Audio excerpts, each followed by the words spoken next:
Now, going to the dump isn't a pleasant experience for anyone, but even less so for the Red Cross, which is spending tens of thousands of dollars nationally to dump rubbish that isn't theirs. Rubbish, damaged clothing, broken items are just some of the donations delivered to the charity stores. Visual journalist Rebecca Parsons-King and reporter Charlotte Cook went to see the trash and treasures. At the Red Cross storage unit in Wellington, David Crisp is working to clear the space of rubbish before he heads to the dump, a job he does frequently. Probably twice a week, yeah, sometimes more depending if, like the other day I picked up a fridge and a washing machine and a dryer out the front of a shop that was left overnight and it didn't have a door on it, all the power cables were cut off and it was mouldy. Yeah, the rest is other rubbish. We get a lot of suitcases that just are like ripped and the zips don't work. He says today's load is only a small one that's built up in one day of collections in Wellington. It's still made up of about 30 bags, bits of broken electrical equipment and clothing that looks covered in grease. All things that have been dropped in store as donations. David is on the front line. He works as a driver, collecting donations from homes and stores.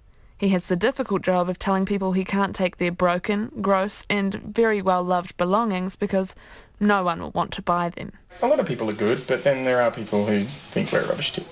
The Red Cross retail manager, Tanya O'Leary, has all sorts of horror stories from the carnage that's come through their doors. But getting people to understand what's an acceptable donation and what is just rubbish is the hard part. Stained mattresses, food, odd shoes, condoms and general trash end up becoming the Red Cross's problem. If you think you could sell it on Trade Me, then it's worth donating. People often treat the Red Cross like a dumping ground, and Tanya says on average between 20 to 40% of donations received won't be able to be resold. It's a common story to arrive at the entranceway littered with, well, litter. Anything that's got a stained collar or smelly armpit, missing buttons, and might have a little tear in it, or, generally it hasn't washed up well or it hasn't got a long lifespan anyway, those things we can't resell. So we end up having to incur, the disposal fees for that type of product. The Red Cross has 2 small warehouses. They're storage containers which are used for holding excess stock and rubbish. Tanya says the Red Cross sells over 1 million garments a year, but estimates around 70,000 items on top of that can't be sold. And getting rid of donations that aren't sellable comes at a huge cost to the charity's national budget. Last year we spent in excess of $50,000 on disposal fees, which we struggle with the idea that we're having to pay for it because it was clearly never going to be a product that could be resold. Tanya says it's like sending 50 grand to the tip, and there are many more deserving places the money could go. We've had teams on the ground in Nelson, so it could have been supporting that work. The Christchurch earthquakes, that's eight years ago now, but we've only disbanded their teams recently. Among the horror stories is a tale of a lady pulling up with a carload of 8 bags. It wasn't until closer inspection did the volunteers notice the smell of rotting food and pungent rubbish wafting from the donations. By this time, the lady had unloaded the bags and sped away.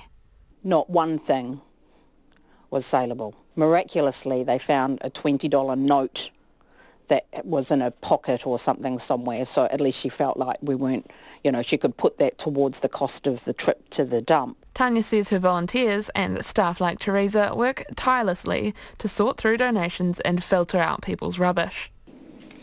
So that's pretty stained all over, so that'll go to rag. So so this is what our volunteers will go through and check. That's all stained down the side there.